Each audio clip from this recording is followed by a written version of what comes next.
पिताजी अब रिटायर हो गए हैं। ये शब्द जितने साधारण लगते हैं, उतनी ही बड़ी एक गलतफहमी खुद इस वाक्य में छुपी होती है। क्योंकि सच्चाई ये है, पिताजी कभी रिटायर नहीं होते। ना वक्त से, ना जिम्मेदारियों से, ना रिश्तों से, ना फर्ज से। नौकरी से रिटायर हो सकते हैं, ऑफिस जाना बंद हो सकता है, लेकिन जिम्मेदारियां वो कभी खत्म नहीं होती। जब बच्चे छोटे होते हैं तो पिताजी घर चलाते हैं। जब बच्चे बड़े हो जाते हैं तो पिताजी घर संभालते हैं। जब बच्चे खुद बाप बन जाते हैं, तब भी वो अपने पिताजी से सलाह लेते हैं। क्योंकि बाप कभी सलाह से रिटायर नहीं होता। बचपन में जब हम गिरते थे, माँ दौड़ती थी, लेकिन पिताजी दूर से देखते थे। क्योंकि उन्हें भरोसा होता था कि अगर अब नहीं सीखा उठना तो जिंदगी इसे हर बार गिराएगी और बच्चा हर बार किसी की ओर देखेगा। उन्होंने हमें गिरने दिया, लेकिन कभी गिरने नहीं दिया जिंदगी में। कई बार लगता था कि पिताजी सख्त क्यों है, क्यों नहीं वो हमारे जैसा सोचते, क्यों हर चीज में ना ही सुनाई देती है।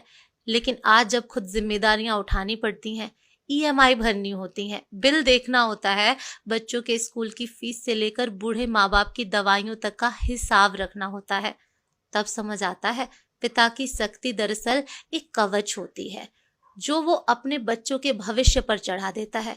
पिता कभी थकते नहीं थे, चाहे रात की शिफ्ट हो या दोपहर की धूप। कभी अपनी हालत का जिक्र तक नहीं किया।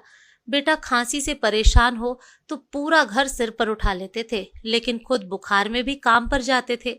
क्योंकि पिताजी जानते थे घर की नींव को खुद को मजबूत रखना होता है, दीवारों को हिलने नहीं देना होता। आज जब हम उन्हें कुर्सी पर बैठे पाते हैं, चुपचाप खिड़की के बाहर देखते हुए, तो लगता है कि वो अब फ्री हैं। लेकिन नहीं, अब भी उनके दिमाग में बस यही चलता है, बेटा ठीक है ना, पोता बड़ा हो रहा है, स्कूल की फीस कितनी होगी, अब मेरा बेटा मेरे बिना ये सब कैसे मैनेज करता होगा। रिटायरमेंट उनके शरीर को मिलता है, मन को नहीं। सपने अब भी चलते हैं, बस उनके नाम नहीं होते, बच्चों के नाम से जुड़े होते हैं। एक पिता कभी कहता नहीं मुझे तुम्हारी जरूरत है, वो बस दरवाजे के पास बैठा इंतजार करता है कि बेटा थोड़ी देर उसके पास बैठे, थोड़ी बातें करे। जब बच्चे पैसे कमाने लगते हैं तो उन्हें लगता है कि अब पापा पर बोझ नहीं है, पर सच्चाई ये है, पैसा पापा का बोझ नहीं उठाता, पापा ही हमेशा पैसे के बोझ से हमें बचाते रहे। आज की पीढ़ी सोचती है कि मोबाइल में रिटायर्ड लिख दिया तो बस अब उनकी जिम्मेदारी खत्म। पर क्या किसी बेटे ने कभी पूछा है, पिताजी अब आप क्या करना चाहते हो, अब आपकी